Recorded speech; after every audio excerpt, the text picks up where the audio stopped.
I know. He's right. I got it. I've said worse on camera before. So we know that. They video every traffic stop I do, so I've said Oh, worse. okay.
Okay, it's 6:30. There's all the Zoom is turned on, so we're live. I'd like to call the meeting in order. We start by welcoming our guests. And anybody has any telephones, please make sure that the ringers are turned off so we don't get interrupted. One change to the agenda, we'd like to add item 8.5, COVID information.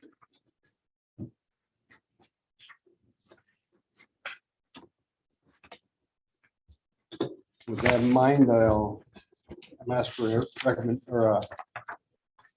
motion to approve the agenda.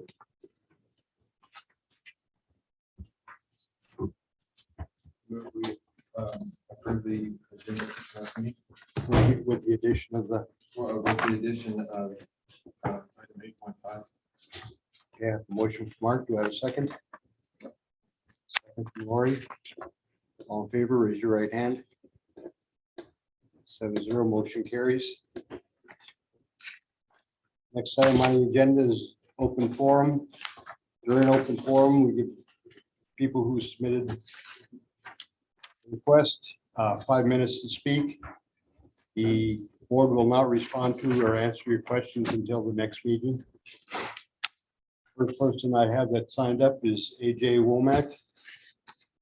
Womack, please stand so everybody can hear you.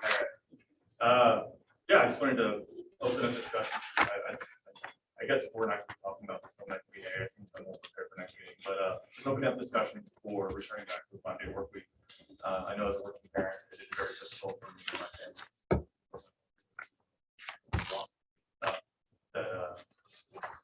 To have a set market, to have our kids to get childcare.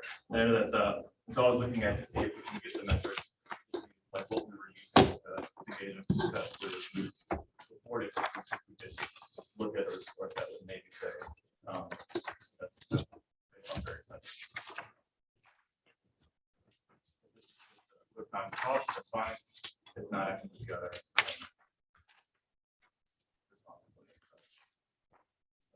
You have 5 minutes, so. I don't have that. That's all I got. Okay, well, So thank you, sir. my question, you want to go back to a 5-day school That is week? correct, sir. Okay. So, And the reasoning for you is, well, there's a lot of reasons. Just seeing like, well, there's the social impact on working families okay, being one of the main drivers. The second one being the things that were saved, meaning or if, like economics that were involved, if that was truly the case. So after a year, we should be able to compare the 4-year or the 4-day work week numbers with our 5-day work week numbers. If we could also look at if best sports have either improved or stay the same or gotten worse, and if those are significant, if not. So. okay, thank you. Thank you. Okay, our next speaker is Jesse Peters. Mr. Peters? I'm just here basically on behalf of another parent and my son in general. He goes to St. George right now. The importance of, I know with football coming along and stuff, but the importance of keeping the fall baseball. You know, him getting a chance to come in, get the camaraderie, with the other players, let them build kind of a team before they head into the winter and the spring. So I'm just here to really help play this. I believe that that's a good thing to have, and that he really wants to be a part of it. You know, he has no intention of playing football. He never has. He's grown up since 6 years old playing baseball. That's where his heart and soul's at, and that's what he's gonna. That's his first thing he wants to do. So I'm here representing him to help push that we can keep the ball baseball. Question. Who told you we were getting rid of fall baseball? I haven't heard that you're getting rid of it, but if, you know, there's always rumors and stuff flying around. I'm not saying that anybody said specifically that you're getting rid of it. I'm Okay, here just to say that I don't want you to get rid of it. Okay. I am pushing for you to keep it. I got You you. know, I'm just on board with keeping it. I don't even know what the fall football really entails for the high school. I haven't really heard the information on that. Because I just I'm want into to, the- I just wanted to clarify that, to see if someone from the school told you we weren't doing No, fall nobody from baseball. the school told me. I'm Okay. just here because I'm, you know, with all the fall football, it seems like a lot of fall football is being pushed, and I haven't heard what that entails for the seniors or what that entails for any of the high schoolers. My son hasn't grown up in the football, so when him coming in, he prefers baseball. He's gonna. Thank you. Thank you. And our next speaker is Samantha Frank. My name is Sandy Frank. I own the schoolhouse childcare located in the old elementary building next to Sweeties. I'm here to discuss the school bus picking up children who receive before and after school care. I called a few months before I opened the business, July 6th. Called the bus company on 3 separate occasions and to see if they would stop at the daycare and pick up our kids. The first time I called, I spoke with Cole Neuner, and I explained the situation that I would be soon opening up a daycare at the old elementary school and asked what the process would be to have the bus pick up and drop off the school kids that attended the daycare. His response was that the streets of Lynn were way too narrow to get the bus down. I personally find this hard to believe, as the bus would be taking the same route as it previously took during the time the same building functioned as the school. At the time, I thought no more of it and ended that call. Then I had a conversation with a few friends and other business owners, which led me to think I needed to advocate more for my daycare. So I called 2 more times and spoke with Joe Moyer. The first time I spoke with Joe, he told me there's no way he could turn off on Lee Street on Highway 50 with all the other traffic going on. He was very adamant about a bus not coming down Lee Street, and from there, the conversation ended. Later that night, I was thinking about the bus that turns off on 89 South onto Highway 50, just a few blocks down from my daycare. So I called again for a third time, explaining that I knew a bus took the route and asked if he could take the back road behind the old elementary building to pick up and drop off at the daycare, which they used when I was in school and in operation at the old elementary, which would be going with the flow of traffic back towards school. The idea was then shot down too because he said it was a private driveway, which led me to tell him, Ron Helming, who owns the building, that we could use the road for bus services, no problem. Joe still stated that he could not use the road because it was a private drive, which I do understand if they could use that idea. My point here is that I've tried to work with the bus company on 3 separate occasions without any willingness to come up with a solution. Right now, I do only have 1 student enrolled that is That's what I getting don't dropped understand. off at the What's the daycare. This may not seem like a major problem to most, but that means I have to have extra staff stay longer than necessary for me to leave the facility to pick up the student by the school crosswalk. I've been asked by several different parents if they could have their children get on or off the bus at the daycare. But unfortunately, I've had to turn them down or turn them away because I don't have enough staff in the morning to leave the facility and put the children on the bus by the crosswalk. To some, this may not seem like a big deal to get children on and off the bus by the pool, but as these children get off the bus, they're in my care and I cannot have them walk from the pool to the daycare unattended. Not only from the traffic on Highway 50, but the traffic that speeds that some may go on Leach Street itself.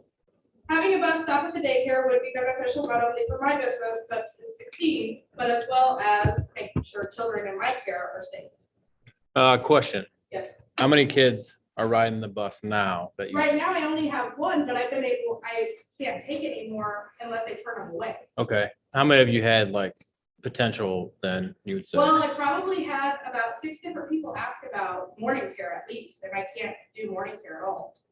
Okay, so if the bus was to come down the road, you could do morning care then? Yeah, Because right now they're getting on and off at the, I'm guessing by the police station there? yeah, by the pool up there, yeah. By the pool? Okay, thank you. Thank you.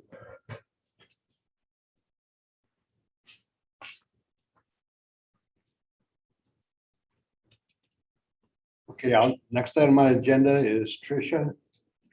Talk about baseball. I'm not Tricia. No, probably not. I'm gonna speak for her. Hello, Lynn, our two board administrators, faculty, and staff. My name is Brian Levin. I'm here to represent a group of parents and students who'd like to discuss the fall baseball program. I want to say that we're not here against the football program, but it's rumored that fall baseball is going to be canceled due to the football program. I have a list of pros to consider when it comes to fall baseball. We went to state the year we had fall baseball. First baseball team in Leonard to ever get second place in state championship. It builds a team properly and helps figure out who's playing where before the spring season. It helps the students what to work on and prepare for the spring season. Players get to meet and learn what the coaches want and expect. It's motivation for the students to keep their grades up so they can play ball. Also have a few quotes from last year's seniors that have graduated that were involved with it. It's a great opportunity to, especially for the freshmen, to know what high school baseball is like. It gives an opportunity for the coach to get to know us, how we play, and what positions we will play, and what to learn to play as a team. Another quote, I felt like fall baseball for our team was very helpful and definitely got us ready to play competitively for the spring season. And fall ball has less pressure because you're playing for the experience and having fun to do so. I want to point out a few other things. First, I want you to look at other schools like St. Elizabeth, Iberia, and Eugene. Those schools have a very strong baseball program, and they make it to state almost every year. What do they all have in common? Fall baseball. Why would you consider taking something away that is working? The first year having a program, went to state, taking second place, which is something that's never happened in the history of our program. Basketball has 2 seasons. Softball has 2 seasons. We have a list, signatures from the baseball players that are committed to playing fall ball, and yet some that have yet to sign. And we have the incoming freshmen next year from Public and St. George, so we'll have plenty of students to play ball next year. A few years back, survey went out to the kids, parents, community, and staff at NR2. The survey had a lot of things to include football, 4-day school week, fall baseball, and other items. I don't follow the school board meetings like I should, but assuming from the survey, the conclusions was reached that the areas that were most wanted by those who were asked were 4-day school week, junior high volleyball program, fall baseball. Because of that result, those things were added to our school. Football at that time was not added. No conversations have been held publicly stating that if we get football, fall baseball would have to go away. Not all students want to play football. What if football doesn't go like it did in the 70s? I'm sure that fall baseball doesn't cost a lot of money to run, and the city of Lynn has made a lot of amazing improvements to help out the kids. We already have the uniforms. We won't share fields or coaches with the football program. If we're needed to help raise money for the cause, we're here and all on board to discuss helping in that area. We just want to be heard. And finally, I just want to state, it should be about what the students want, not what the school administration wants. The staff and coaches should support and show interest to motivate and encourage the students. Thank you for your time. Thank you very much. I have a So I question. do want to answer your question earlier. Yes. The school principal has told students not to come tonight because fall baseball is finished and he wants wrestling. Which principal? High school principal has told you? Okay. And then I do have a couple other questions. How many students, you said you had students that signed a sheet saying they'd play baseball, correct? How many did you have on that list? You never said. I think we had 10, but that was without incoming freshmen and without some of the kids who weren't able to sign, like Triton this year tonight, who wasn't able to sign it. How many did you have play this year? 18. 18? Okay. There was only 3 kids on the baseball team last year who went soccer football, or went soccer baseball, they went football. Okay. How many seniors do you guys have? This year we've only had 2, we're losing both of them. You have 2 seniors? Okay. And I do want to add, if it is something that is being looked at being cut,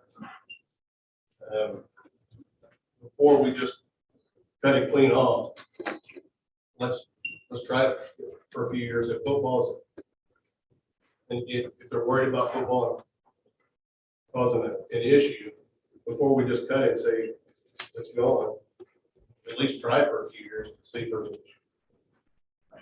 Okay. Yeah. I mean, I'll be honest with you. This is the first time I heard about fall baseball being cut was yesterday. So it's a shock to me, just as it is to you. So I don't think anybody here has talked about it. It was talked about at the May board Was it? when football was approved. Did I miss that meeting? Maybe. Paid attention. That's more likely. Okay. Thank you. Okay, thank you. Okay, moving on to the consent agenda. Consent agenda consists of the minutes for the last board meeting and additions to the sub list. I'll entertain a motion to approve the consent agenda.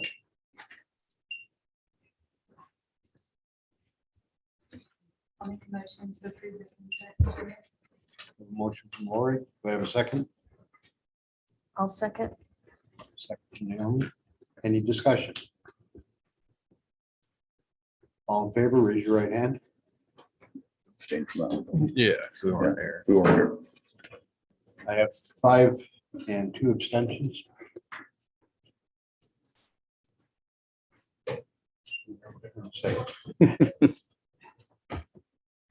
Okay, now we're moving on to item number 6, approval of transfer of payment of bills. Do we have any questions? Okay, if I can have a motion to approve the transfer and payment of bills. I move that we approve the transfer and payment of bills. Motion from John. Do I have a second? Second. Second from Mark. Any discussion? All in favor, raise your right hand. 7-0, motion carries. Reports, we'll start with the elementary report. Well, none of my administrators could be here tonight because they're all off supervising events. So you do have the elementary report, the middle school, high school report, and the athletics report all provided in your fourth folder.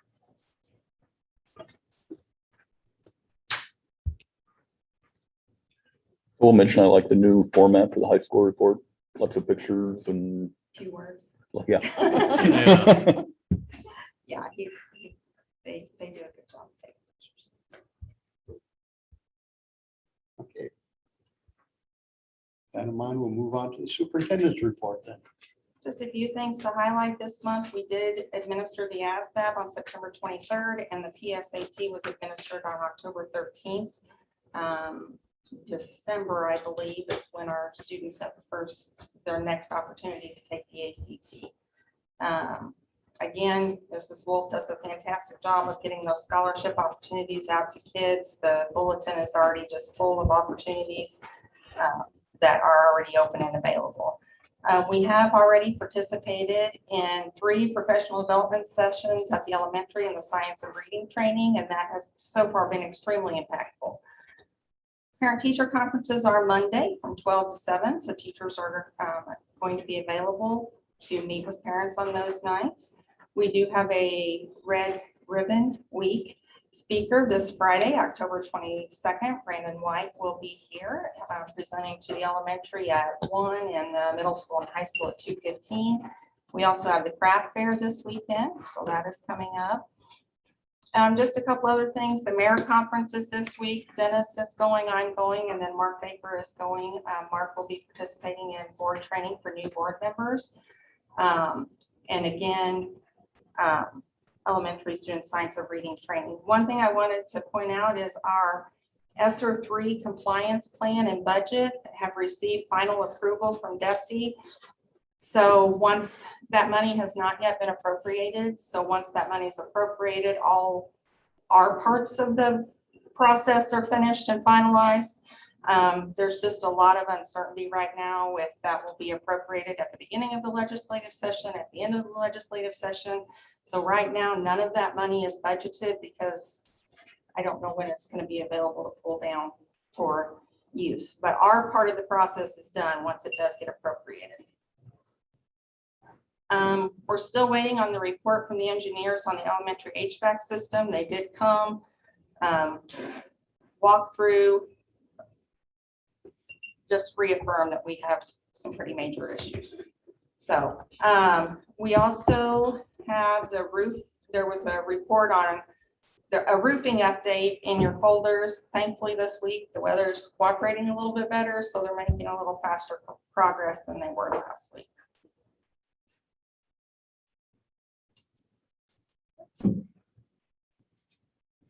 Thank you. Moving to item 8, discussion action items. First item is the summer school report.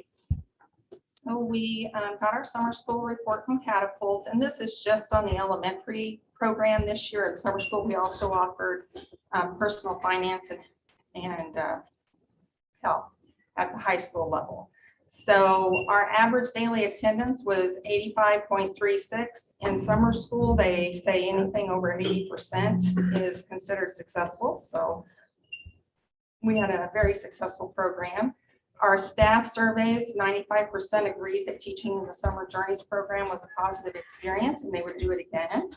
We did have 181 parents and 96.6% agreed that they would recommend the program to others. Just a quick financial report. You will see the information in the middle in the boxes. Again, that's just on elementary. So then I have typed in the added data for the high school. So overall, our estimated total net revenue for everything for summer school is about $120,000, $121,558. So definitely worthwhile to have the program. Our attendance this year, our ADA was up over previous years. We were at about 49 point something, and that's the highest we've been in a while. So very successful summer school this year. Riley did a fantastic job. I'm not going to read through all the survey results because you can see those, but you can see the parent surveys, you can see the staff surveys, and you can see what they were asked, some of their comments that were made. But overall, it was a very successful summer school. Hats off to Riley Glenn. He jumped in at the last minute for us and did a fabulous job. Thank you. I want to point out a comment that's in the survey. Mhm. There's a parent comment in here that says, the school's policy of not allowing the bus pickup site to be different than the drop-off site is very cumbersome to our situation. I think this is yet again another comment that we've received that our busing situation is not satisfactory and it needs improvement.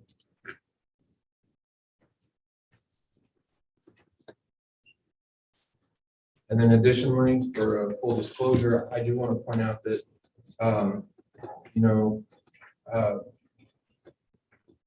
my mom was the contact person who worked for Catapult for several years, I believe 6 years. And she started out being the liaison for the summer school program this year. But due to a complaint from the superintendent, was asked to step down from it this year. And it was very hurtful to her. She spent over 20 years working at the Lynn School District, many as an administrator, and had done this for 6 years. And that was pretty hurtful. I spoke last month about retaliation and I kind of wonder if that's what it was.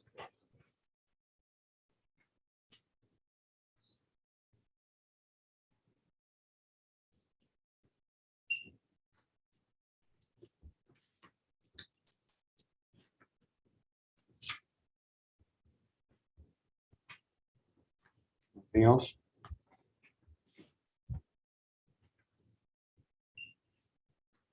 Okay, No answers to questions? I didn't hear a question.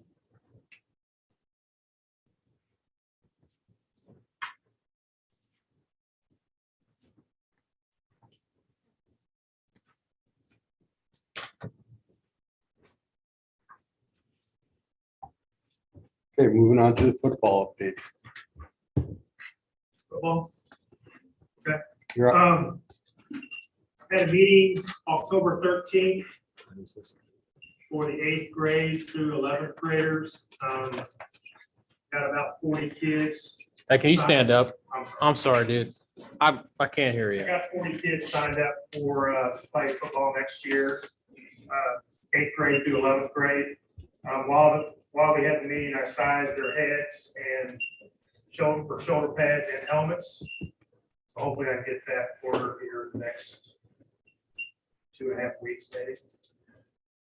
Planning on hosting 2 more mini camps before the end of the school year and have a summer camp during the 25 days, contact days that the Missouri State High School Athletic Association gives you. I'm working on a calendar right now for that. Also planning on promoting the elementary appropriate youth program to elementary students Friday afternoon before the Red Ribbon Assembly. We're planning on implementing a 5th through 8th grade youth program next fall. Joining the Washington Youth Program. I'm having 2 teams, a 5th and 6th grade team, which will play in the 6th grade league, and a 7th and 8th grade team, which will play in the 8th grade league. The youth program also helps support the varsity program. Fundraising is still ongoing, doing very well. Hope to get the field laser graded, irrigation system installed this fall. Seed will be laid this spring. State Tech has agreed to assist us with seeding the field. We're in the process of removing the long jump pits and the triple jump pits. They will be down behind the softball field. And pole vault area will be moved to D-ring, which is the far end of the football field. Hope to have the goalpost up before Thanksgiving, weather permitting. Weight room. We're doing some strength training, conditioning. We're slowly getting new equipment in, and we're going to start reupholstering form pads as soon as I get the upholstery. I'm going to get with Coach Garrett as soon as possible to start on the JV schedule for next year. Thank you. John, do you have any follow-up to that as kind of the lead of the football committee? Yeah, just also, I guess, on fundraising, we started fundraising about 6 weeks ago, give or take, on the formal side. We put together our brochures, and we've been going out. It has been, to me, just absolutely amazing what has transpired so far. We are over $100,000 in pledges and gifts already, and we have some major donors that we still have not either heard back from or had an opportunity to meet with. So I fully anticipate that we're going to exceed our goal, which is 120,000. And when we had the discussion at our committee meeting, and we've been meeting every 2 weeks on a Wednesday evening. Jeff has been to most of them, Steve has been to most of them, Billy's been to most of them. We've had either 1, 2, or 3 board members who've been pretty much each of those meetings. We've never had 4, so we don't have a problem having a board meeting. So when we talked about, okay, would we be able to have basically 5th, 6th, 7th, 8th program in addition to a junior varsity program, and really all came down to a question of fundraising. Would we have enough funds in order to get all those programs together? And so far, given where we are, both at the current moment and also I think where we're headed, we're going to have plenty of money.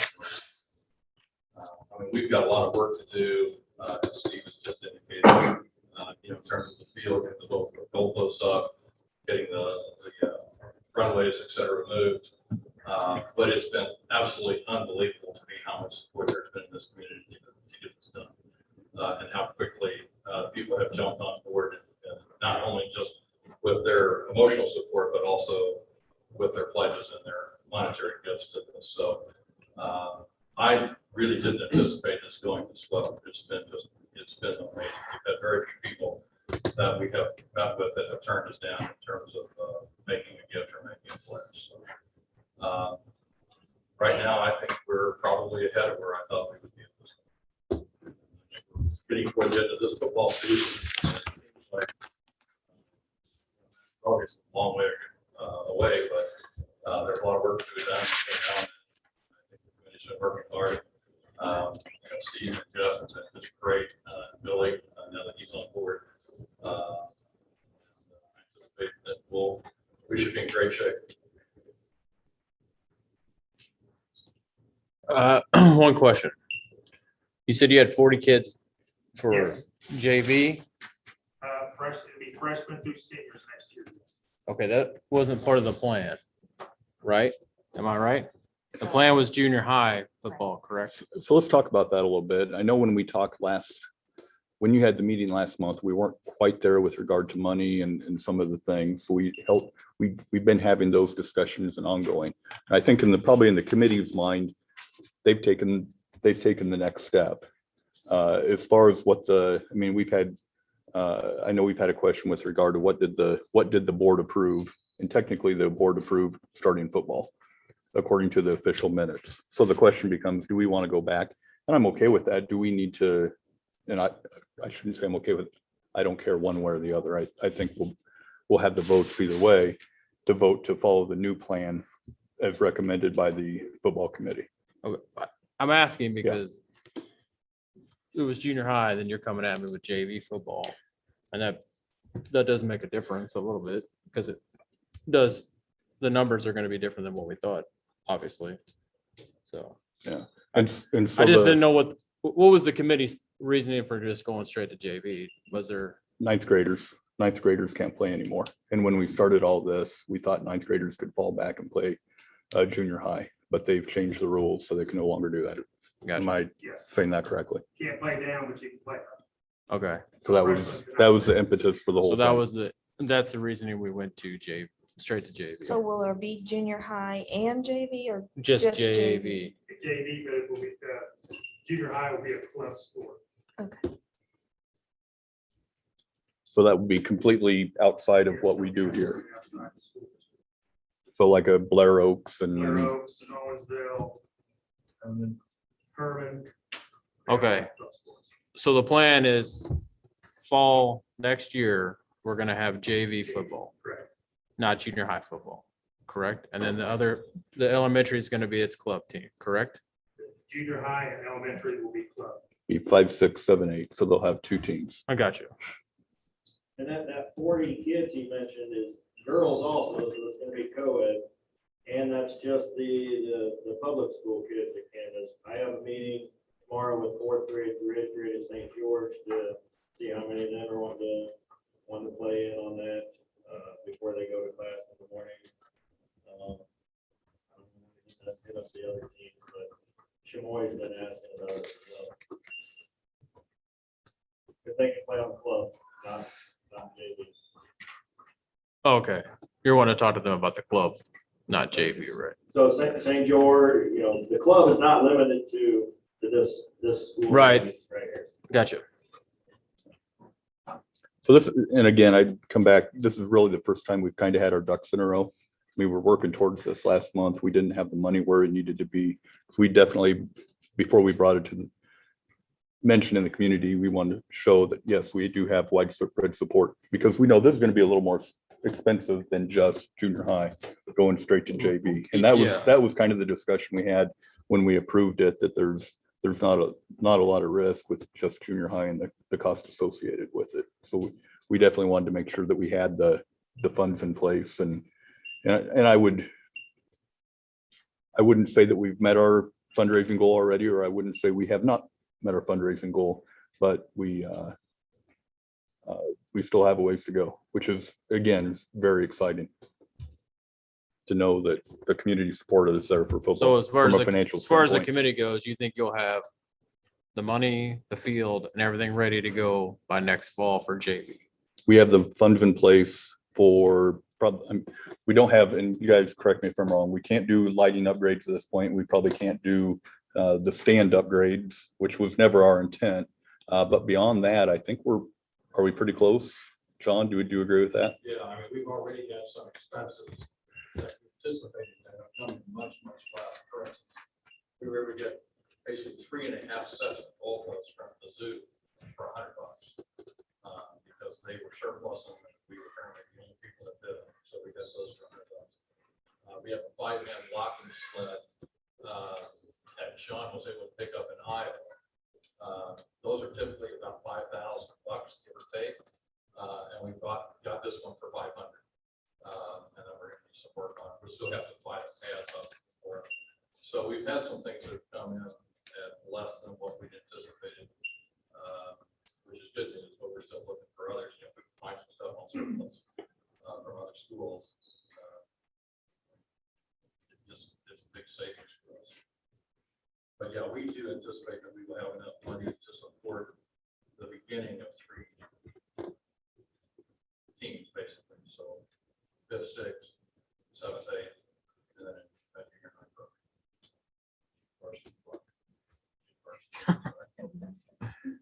And we're in the process of putting together a separate not-for-profit, which will be the club for anything pre-high school. So as I was mentioned, that's going to be open to anybody really in the county or beyond.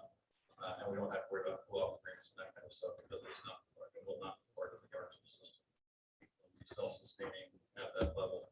I mean, there may be an ask at some point in the future for the 7th, 8th grade to become part of the junior high program, but that's not the intent. So we're going to start that way. Now with us going straight to JV, does that change what we have to do to the field at all? It kind of, yes.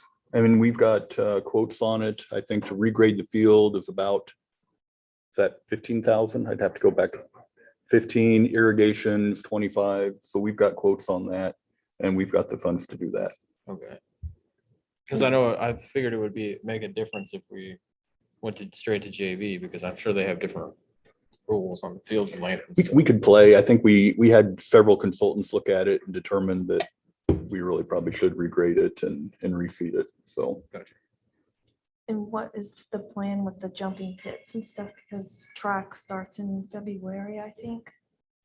So have we started tearing those out, or we've got somebody lined up? I'm not. Okay. So we're well aware of that timeline.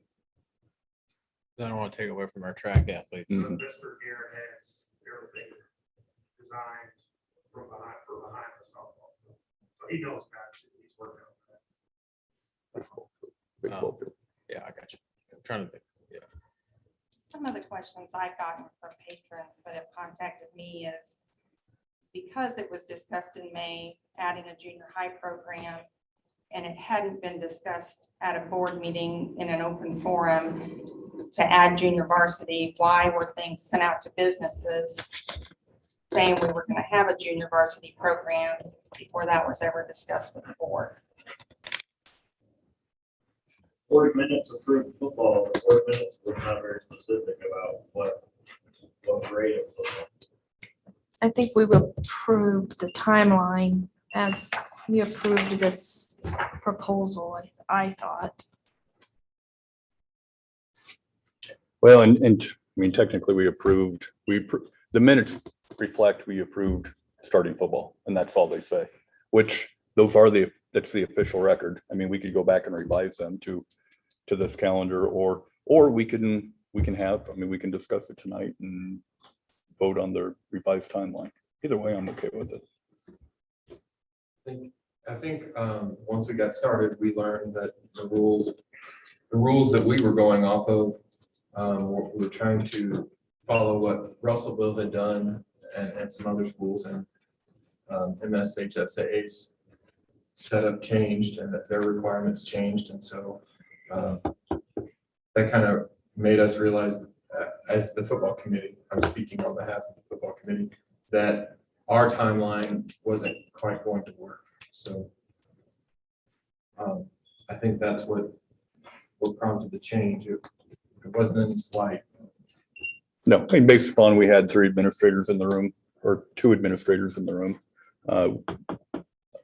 We didn't think anything of it. I think the plan was always to come back and talk to the board, but the committee wanted to get their ducks in a row first, find out what the best way to proceed was, to talk to the community, to talk to businesses and see what made sense before bringing it back to the board and talking about it. The goal was never to just like try and push something different through than what we agreed upon. The goal was always to come back and talk about it. And I think a little bit of it's probably a chicken and egg thing. I mean, for the board to support it, we probably need the money, but to go get the money, we probably need to go to the community with the new plan. So we didn't want to go out and start fundraising money and then a month later turn around and say, we're going to do something totally different. So, I mean, I think there was a logical process that went there. There probably wasn't just a real clean way of going about it. One of the other questions I got related to the letter that went out, and it said in the letter that that the donations would only be used for the startup costs of Lynn football, but amounts of $2,000 or more could be paid over a period of up to 5 years.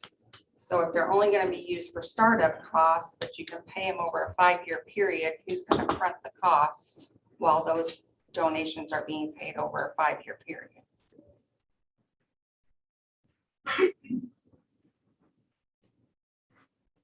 Who's in charge of your fundraising? I would say it's joint committee. I'll fund the, if we need the money before those donations will come in, I'll fund. I just didn't know who was. Like, you guys have your own booster set up then, or you working? No, it's all going through the booster club.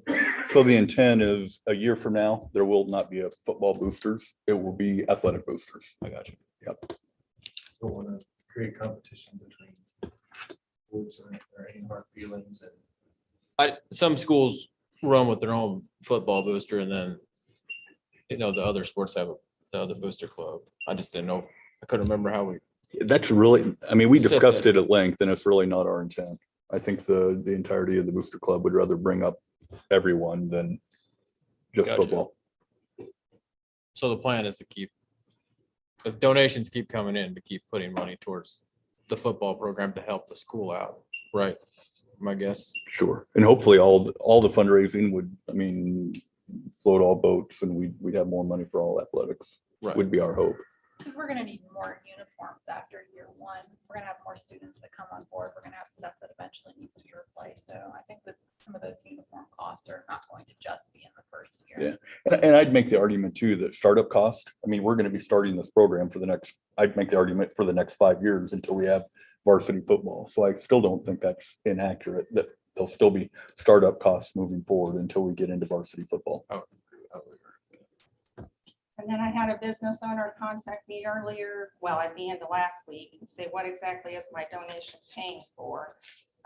It talks about season football passes, Wildcat football helmet, team pictures, a banner, a program where they get an ad in the program. So are the donations paying for that stuff too? Or is it just equipment? I would say that one's probably between you and your administrative staff. They reviewed this and we're on board with it. So we assume that they were discussing this with you. I mean, I don't know that is a board decision. The banner and helmet and stuff, that's things they get for meeting a certain tier of donation. Whatever they donate goes towards, the 25, whatever it is to irrigate the field, regrading the field, all of that stuff. Whatever they donated is going into the giant pot that's buying uniforms and pads and all of that. And I think Dina's point was, okay, if we're giving away football tickets, who's paying for those football tickets? Or is there a That's just what cost? business owner asked me, if I Yeah. donate this amount of money, is it going for some of these things? Or is it all going for whatever, equipment, uniforms, Yeah. whatever? Yeah. Again, I think that's for you all to figure that out. Is that just a cost of starting up football, that some of these tickets, because of these donations, are given to the school? And I assume that the gifts to this would pay for the banners and that kind of thing. So the intent would not be for the school to be out any money to pay for banners. Now, and you all can decide whether you want to, I would think giving a few tickets away for boosters seems logical, but again, I think that's between you and your administrators. Well, giving out tickets is like a zero cost thing. You just don't gain their entry fee when they come in for that game. Losing money on it. I think the thought was, we looked at other capital campaigns that organizations have had, and usually if someone is willing to shell out $1,000, $5,000, a large sum of money, it's usually a kind way to recognize their contribution. So we try to create some giving levels. And I think if a person gives a donation and they say they don't want any of that stuff, that would be even better, because that would be even more money back into the pot to get the program going. We will take any and all funds. We're just trying to get this ball rolling. Just on the kid side, you had camps already, you said? I had one camp earlier this year, And how many did you have participate? 42. Okay. They reported on that last month, what we were doing. What grade? Yeah, I'm sorry. That was. You probably already said this, but I wasn't here 6, last 7, week. 8, and 9. Okay. 5th, 6th, 7th, 8th. Because the original plan was freshmen to play, so. I got you. Those kids that were playing, and then we found out later. So you've since gone back and now you're getting 40 kids between 8th grade and 11th Right. grade.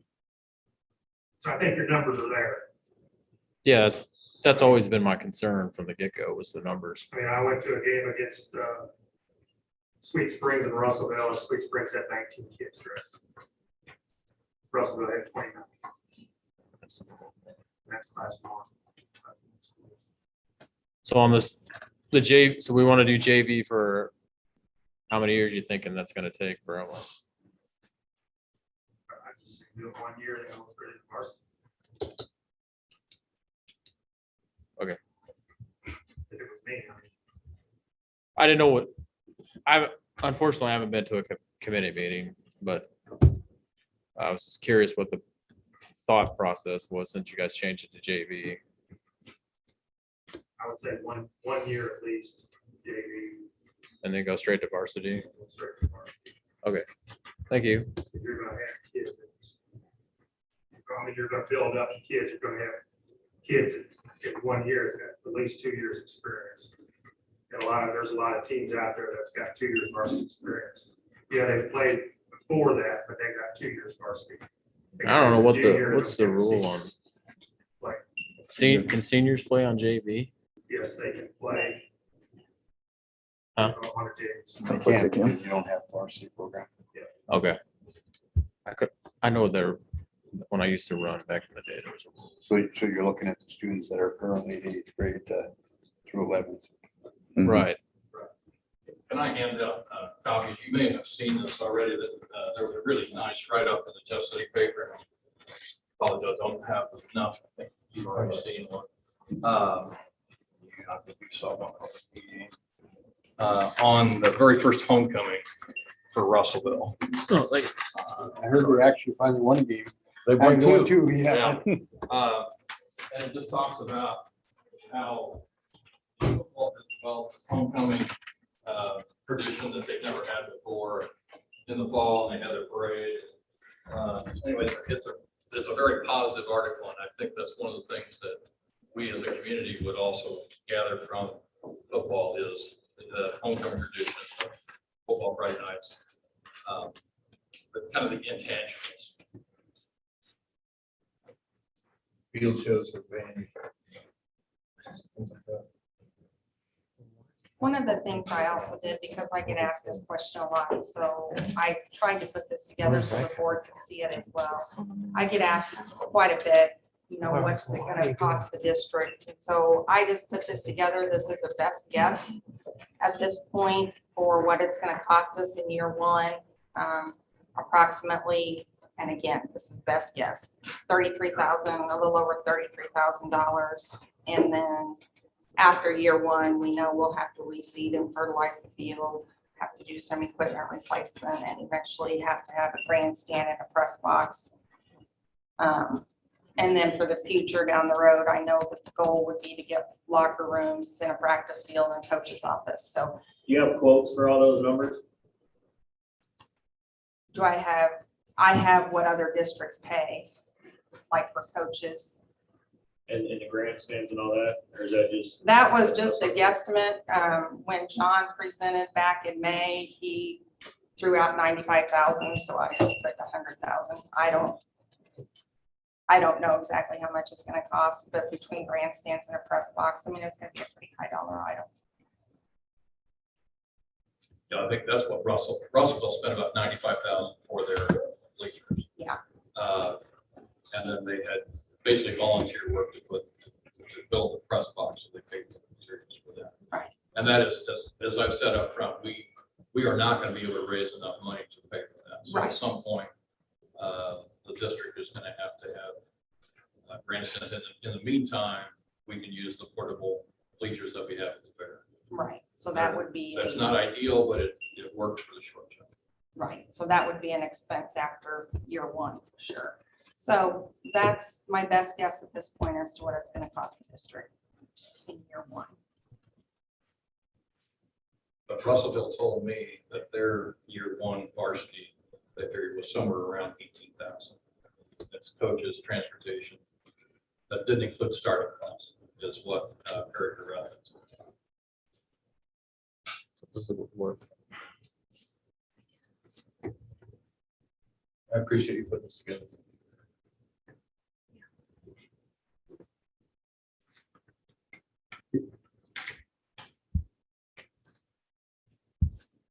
Anything else? Let's move on to the budget amendment. Well, had they decided whether another vote was needed, or we're rolling ahead with the plan? I mean, you guys were kicking that around, but you know, we've got And the- money rolling in. We need to know that this is good to go. I would say unless somebody makes a motion to have a new vote, we're moving ahead with the plan. Have voted on the meeting, we approved it.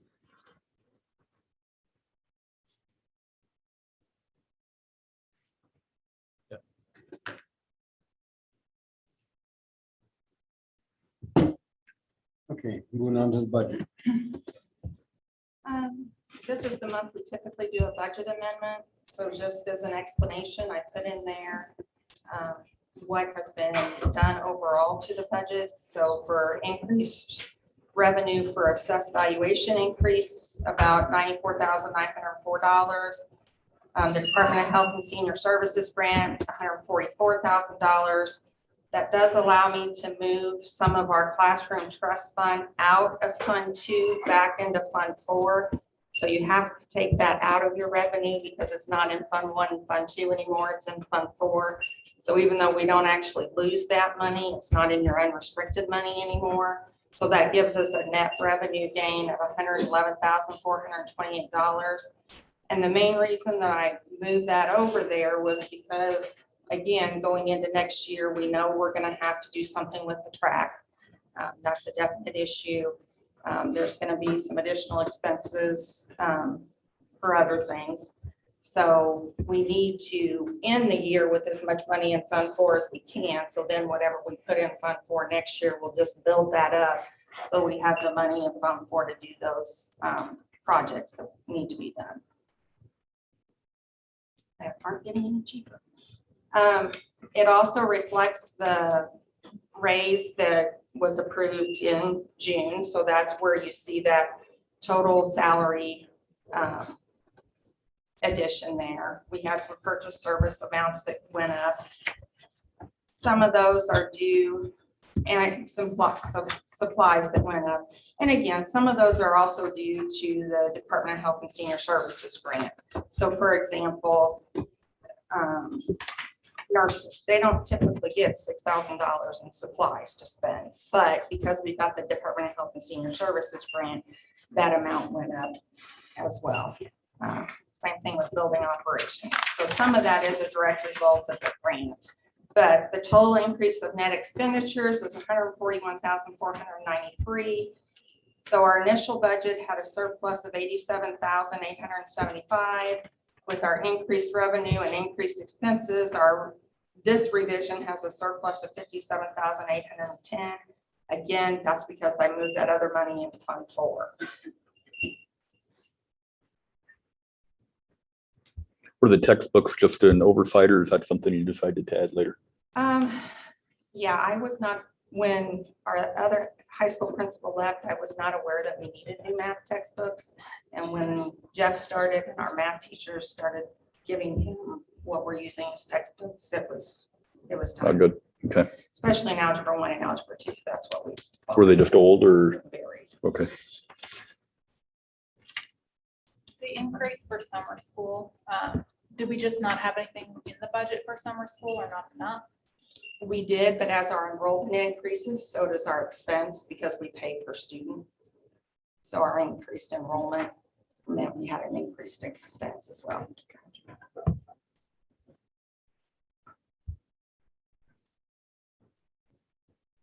The GHSS grant. What all is that going to entail? I know we've talked about it some, but.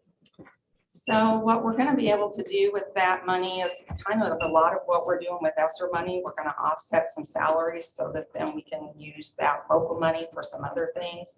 We're offsetting the high school nurse's salary because she is really our COVID liaison. She's our contact tracer. She's the one who pretty much does all of that. We're going to offset some of Billy Garrett's salary as the assistant principal because he's also the one who kind of crosses over buildings and does some of that. We've increased some cleaning supply money. One of the things we're going to talk about in a little bit in the COVID update is the option that we have now to test to stay in school that DESE put out. Well, that's going to increase the number of tests that we need. So that money has gone in there as well. We really are in need of another, I call it a buffer, but I don't know if that's what the technical name of it is, for custodial and maintenance that goes into cleanliness. And so my hope is to buy another one of those with some of that money too. It can be on anything that's related to the health side of COVID. So I think Anna was asking about the summer school increase in expense. Is there an increase in, we talked about that is there a revenue side to that as well? All of the revenue is in our formula money. Okay. So it's already figured in there because we have to put our ADA in there for summer school. And so it's already figured into our formula money. Because it splits 2 fiscal years. I mean, the summer school runs through 2 fiscal years, and so you had expenses that were realized in this one, but you realized the gain last year. Well, we also realized the gain this year. Some of it this year. Okay. Yeah. Okay. And so that's not in here yet then? Or it is in here because It you is built the budget because I around built it? the budget Okay. around that.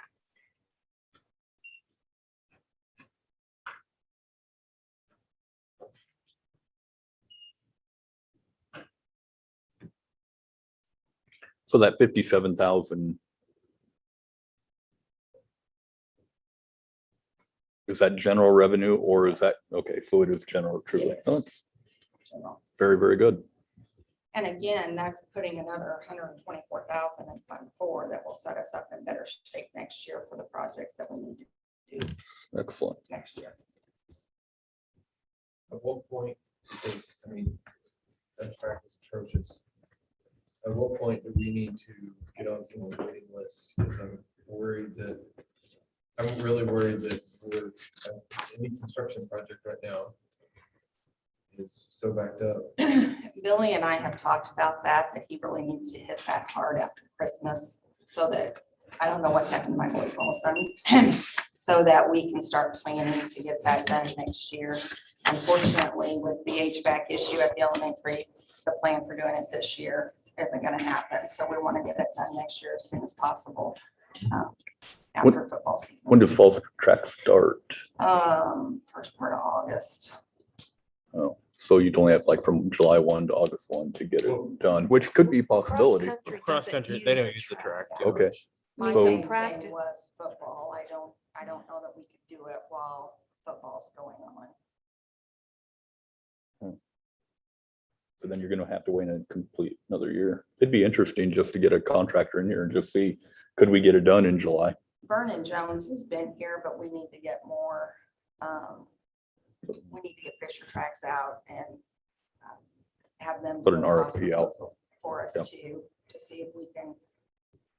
Vernon Jones is pretty high, so. But Billy is definitely aware of that and knows that we need to hit that hard after this. Yes, it's in bad shape. I agree.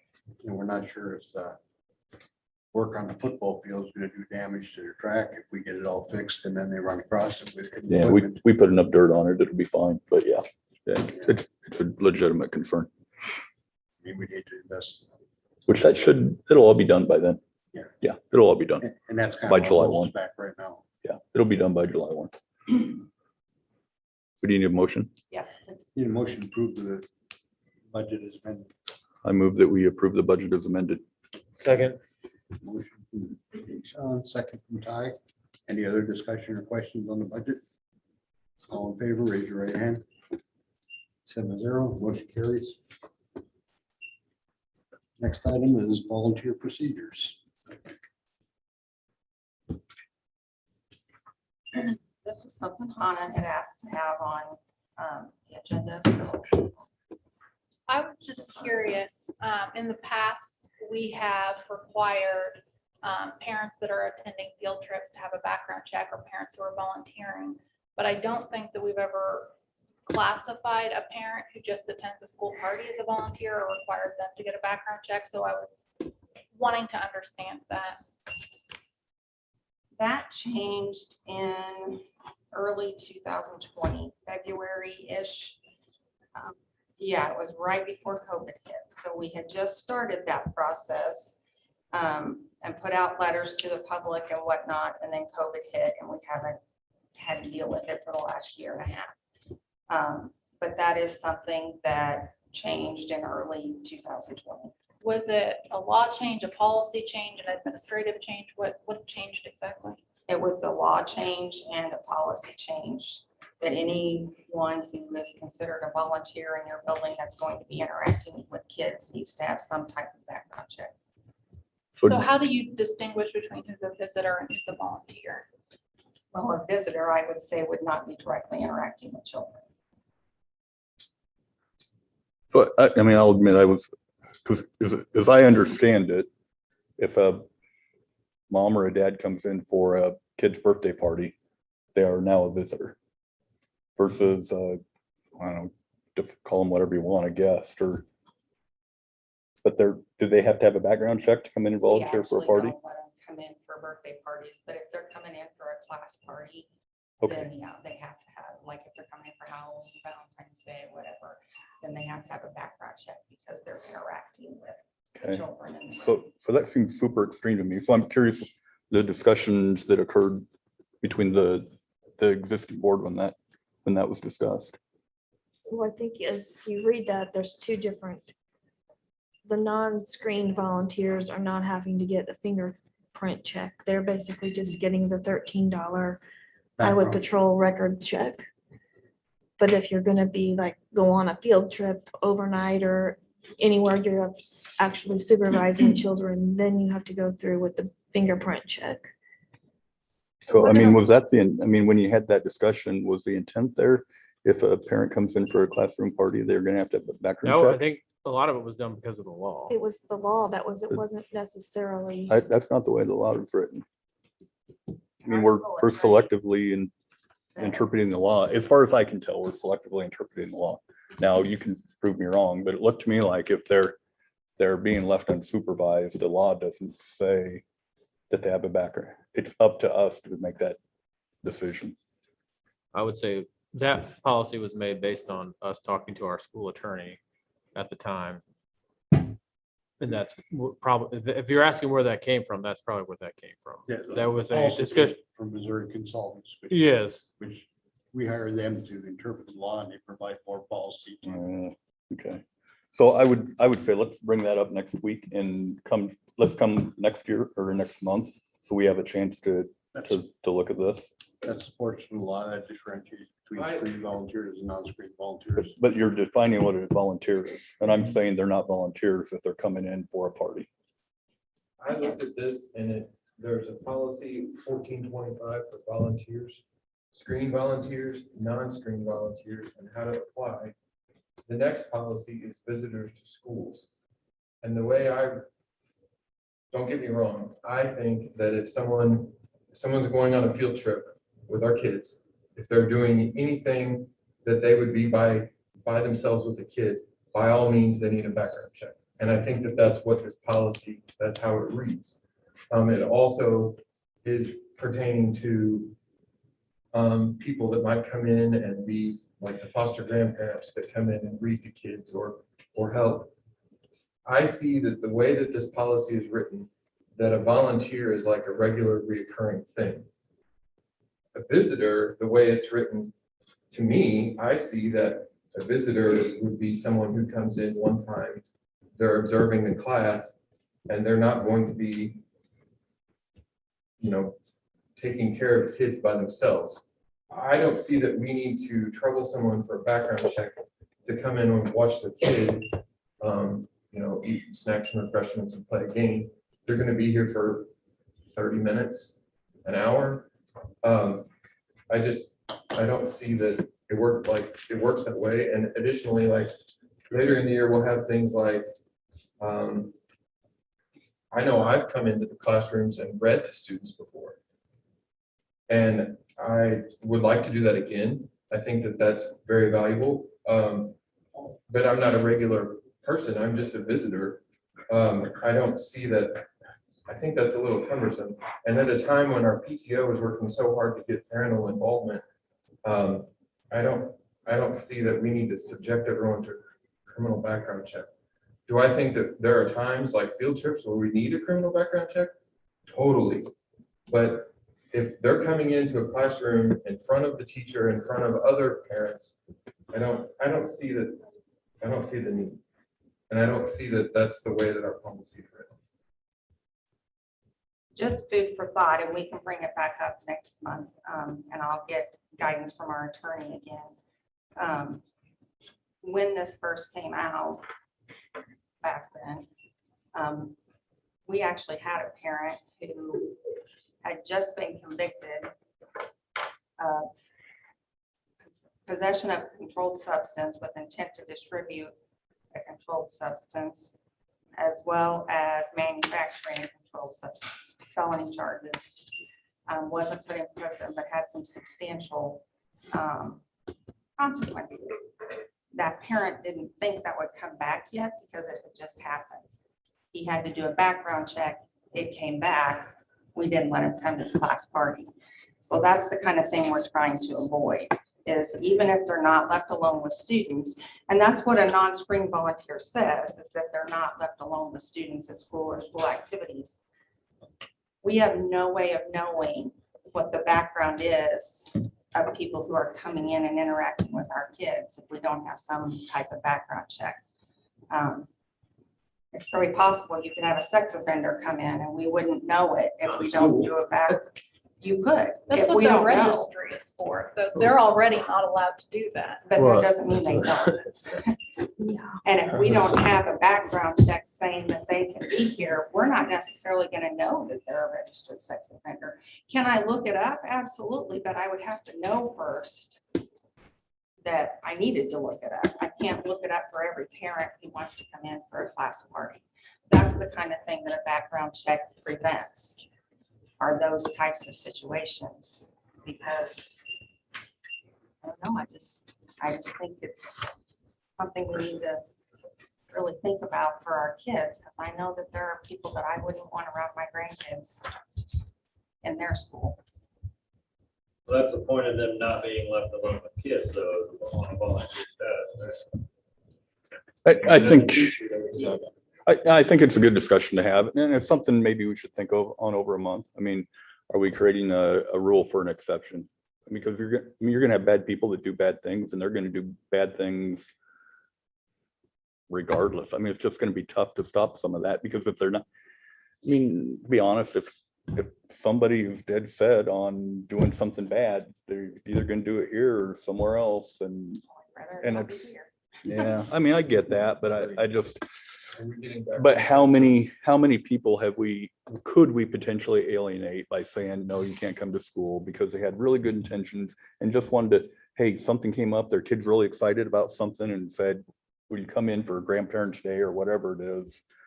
And we say, no, you got to have a background check.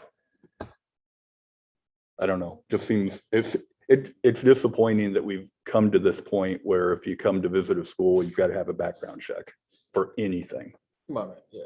I mean, It's that's, disappointing you gotta go through a metal scanner to go to a football game or whatever. I mean, Yeah. it's the same thing. I know, It's just the way the world goes.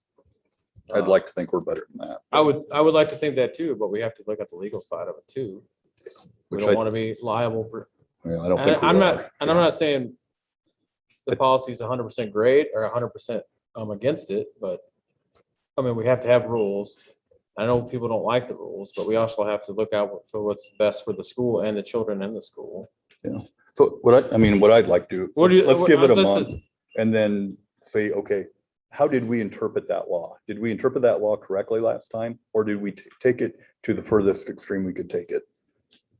And if we're interpreting the law the way it's supposed to be interpreted, then let's let it go. But if we come back and say, hey, we kind of took it to an extreme, let's have a new discussion about it and say if this is really what we want to do. What do you guys, what do you, in your mind, since you're talking about it, you're wanting to get rid of the screening of for the party? Yeah, Just for the parties, yeah, right? just for a quick So, party, like, you if- come in. For like the Halloween parties later this month, you're wanting to say the parents don't need to be screened for that. But if they go on the field trip, they need to have the full back. Gotcha. So I'm just curious what we're Yeah. wanting to change. No, I think that's it. Okay. So I know it's not apples to apples, and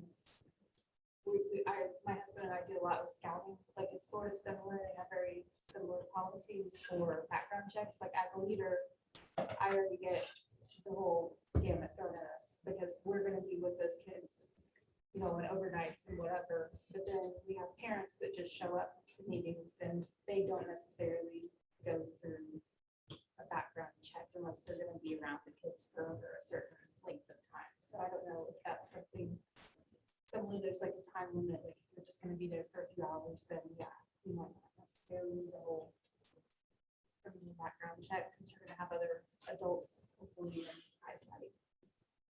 You're not alone, so it's kind of a similar, and that's probably for the same law, but it's passed to protect children.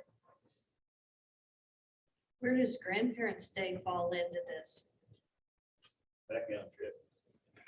I mean, I'm not trying to be, Oh, I was curious about that. I mean, you take some of these events where, I mean, Here's the reality of it. This policy came out, COVID hit, and we hadn't had to worry about it. right, You know what I mean? So right, I get that. everybody's concerns is the same I have. You know, it's something new that we got to try to figure out. And I agree with Sean on the fact that maybe we should sit back and re-talk to our attorneys and see what they say about it.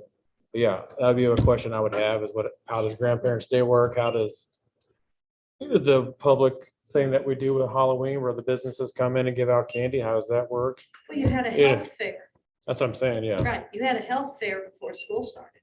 You had a parking lot full of unscreened, unbackground checked people. Yeah. I mean, you can take it way to the extreme. Right. And I understand what you're saying.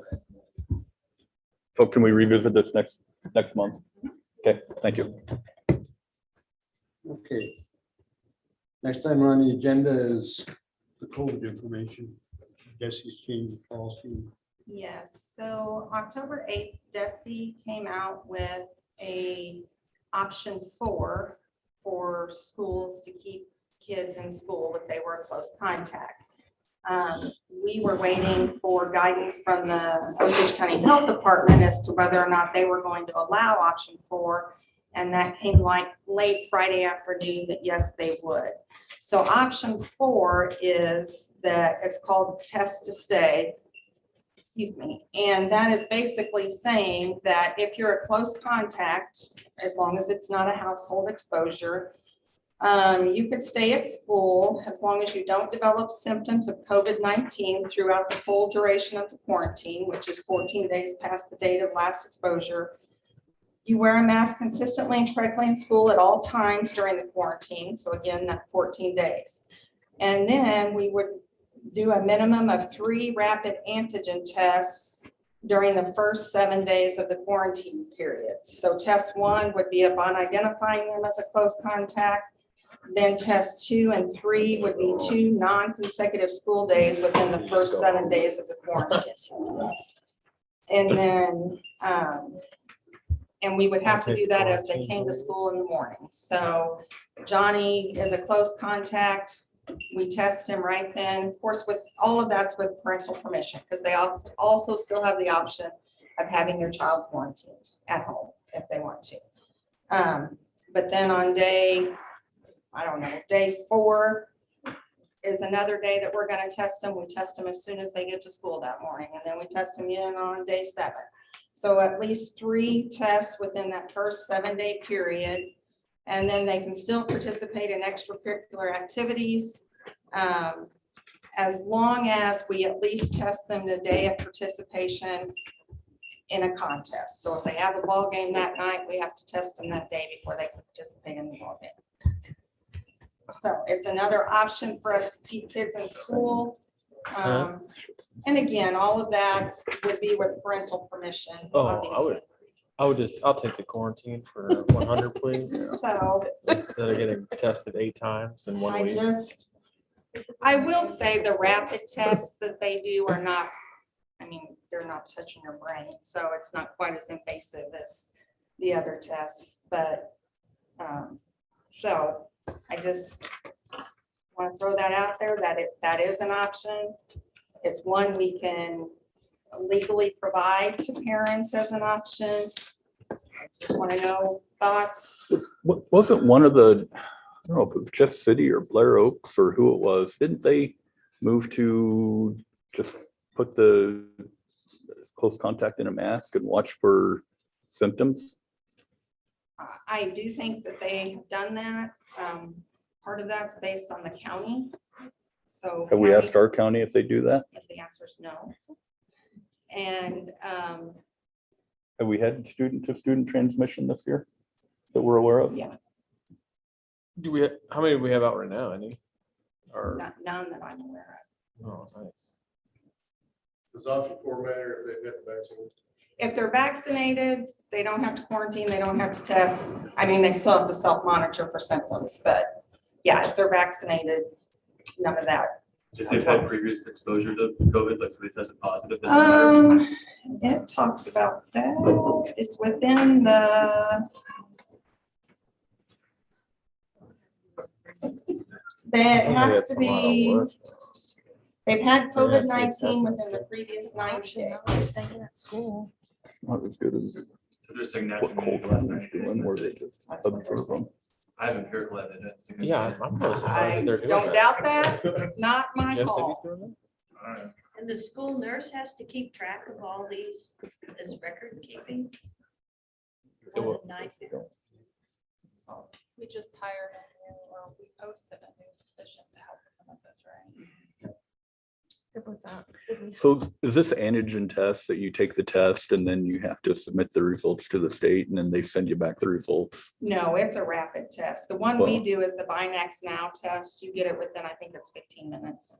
But It's just we a had the swab option to of do it hands. doing it at State Tech and it was the same test. But I'd swear that we had to send the results to the state. No, this one actually says receive a minimum Yeah, of 3 ours- rapid antigen tests, for example, Binax Now, which is what we use. Okay, so you're doing I that think now I and think you're the not. difference is like reporting it to the state versus not reporting it to the state. I mean, yes, we have to report the results to the state, but we don't have to send the test to be evaluated by Sure, the state. yeah, no, that's what I was referring to. You have to send the results. to the state. Yes, we do. Partly because any Binax now test that we give, we have to account for. So just, it's another option unless you don't want us to offer it. Again, it's not one they have to take. But I know we have some parents who have said, can you just test my kid repeatedly so they can stay in school? I Test mean, them every I day. would do that to my kid because I So- know what they would do at home. So that's the only way we can keep them in school, is what you're saying. Well, then I don't Unless think we- we mask. I don't think we have an option. I think Do we agree? I mean, agree. I mean, If if that's if it. we're adding it as an option instead of forcing them to go home, I think. it's Yeah. good to give people I more mean, options. they can go home if their parents Yes, they allow can it. still but- quarantine if they, But what's the use of a quarantine if you're gonna let them in school? Because what if they test positive that third time? How are you gonna take all the other kids out of school that have contact with? so that goes back They to. get the same drill over The again, I'm guessing. guidelines, yeah. I mean, it's Yeah. gonna start over with bigger.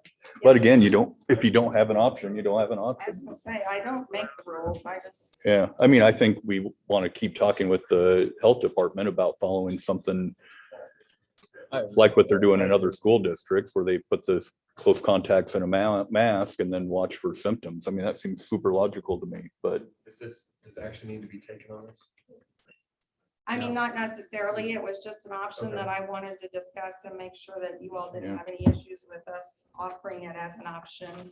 Whatever it takes No. to keep more kids in school. yeah. But I agree with Sean, maybe we could talk to the health department some more, maybe. Like, Over time, they're gonna get more relaxed. I mean, it's just, as the number of cases go down, they're gonna get more flexible, just like they are with us.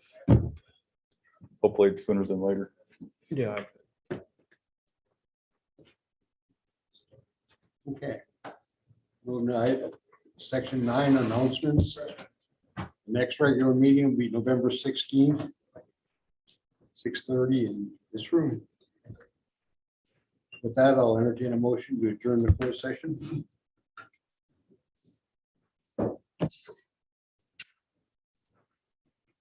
The text in front of them. here we go.